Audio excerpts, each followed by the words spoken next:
क्षमा महादेव, अपने शीश पर अपने आराध्य के अपमान का कलंक स्वीकार होगा मुझे, पर अधर्म की विजय होने नहीं दे सकता। इस धर्म युद्ध में यदि आपका अस्त्र रावण के अधर्म का साथी होगा तो आपका ये भक्त उसका भी सामना करेगा।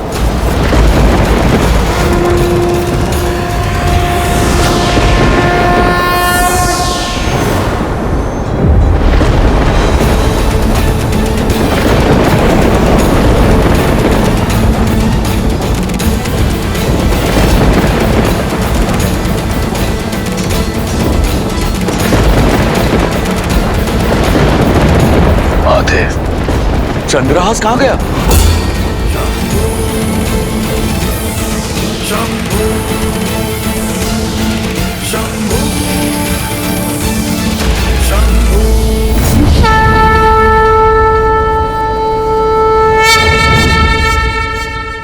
ये कैसे संभव हुआ? मेरे आराध्य ने उचित चयन किया देवी, इसलिए मुझे भी यह चयन करना पड़ा। यही तो है मेरे प्रभु श्री राम, स्वयं भी मर्यादा का उल्लंघन नहीं किया और संसार के सबसे भयंकर अस्त्र को भी मर्यादा में सीमित कर दिया। एक बार पुनः संसार के समक्ष यह सिद्ध कर दिया कि वही है मर्यादा पुरुषोत्तम श्री राम। श्री रामचंद्र कृपालु भजुमन धर्म एव हतो हन्ति, धर्मो रक्षते रक्षिता, तस्माद धर्मम न त्यजामि, मानव धर्मो हतो वधीत। जो धर्म का नाश करता है धर्म उसका नाश कर देता है, जो धर्म की रक्षा करता है धर्म उसे सुरक्षित रखता है। इसलिए मरा हुआ धर्म का हीन हमें ना मार डाले, इस सोच से धर्म का हनन नहीं करना चाहिए।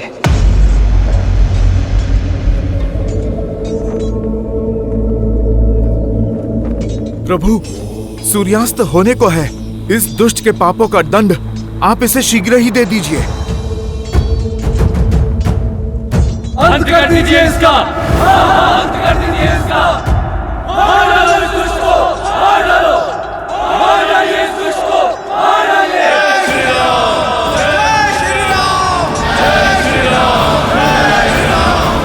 मेरे धनुष पर चढ़ा बाण रिक्त नहीं जा सकता दशानन। श्री राम रण की बेला में धरे जो धीर है, आएगा प्रलय बरसने वाले तीर है, धर्म के संग अधर्म के विरुद्ध है।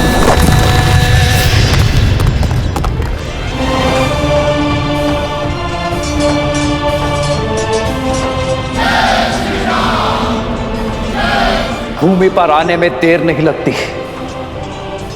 मैं तब भी भूमि पर था और अब भी भूमि पर हूं। देखो स्वयं की ओर।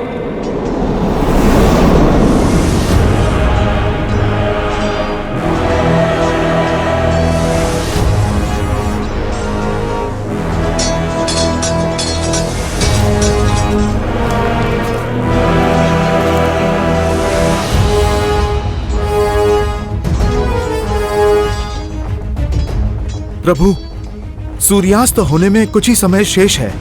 आप कीजिए प्रहार। नहीं हनुमान, आज अंत की नहीं, अवसर की वेला है। धर्म इसलिए धर्म है क्योंकि वो अधर्म को भी अंतिम अवसर देता है।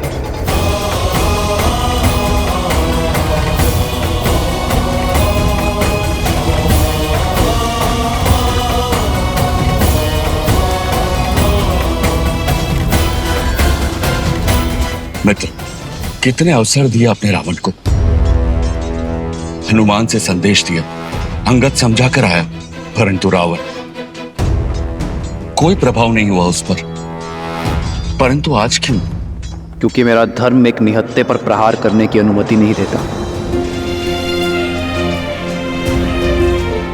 और वैसे भी ये युद्ध समाप्त नहीं हुआ है। रावण द्वंद्व हारा है, युद्ध नहीं। और वैसे भी रावण के पाप के घड़े को फोड़ना नहीं है मित्र, रावण के अंत से अधिक आवश्यक है रावण जैसी सोच का अंत। और इसलिए समय अब भी शेष है।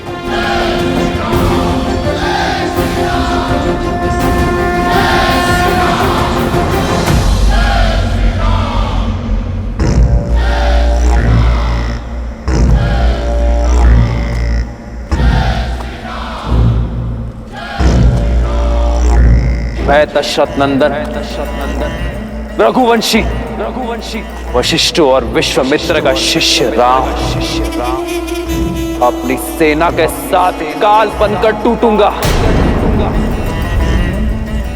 तुम्हारा और तुम्हारे सभी अधर्मी पुत्रों का और तुम्हारे समस्त कुल का सर्वनाश करूंगा।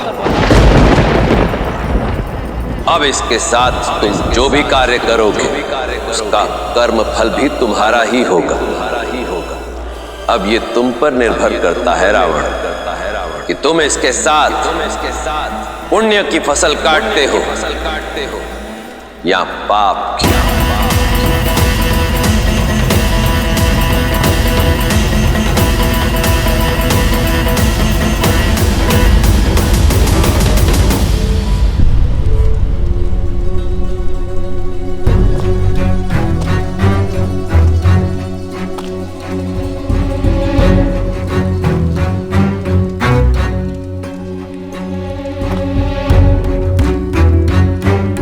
लंकेश,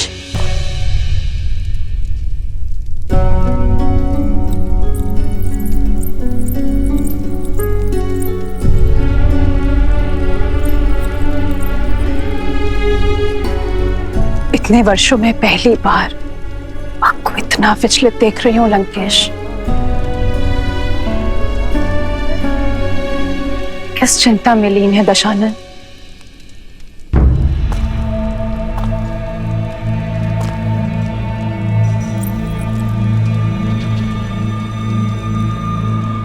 युद्ध में अधिक चोट तो नहीं आई आपको? इंद्रजीत कैसा है? पहले से ठीक है। नाड़ी भी सामान्य है। वैद्य सुषैन ने कहा है हमारा पुत्र किसी भी क्षण उठ खड़ा होगा। संसार में सबसे दुर्लभ जड़ी बूटी का उपयोग किया है हमारे इंद्रजीत के बल को पुनः जागृत करने के लिए। समय रहते आप भी जाग जाइए लंकेश। युद्ध भूमि में जो हुआ उसकी सूचना मिली मुझे। आप अपना रथ, अपना सम्मान, अपना चंद्रहास तक हार बैठे। इस युद्ध में हम हारेंगे। मैं हारा नहीं, मैं हारा नहीं। ये युद्ध अब आरंभ हुआ है।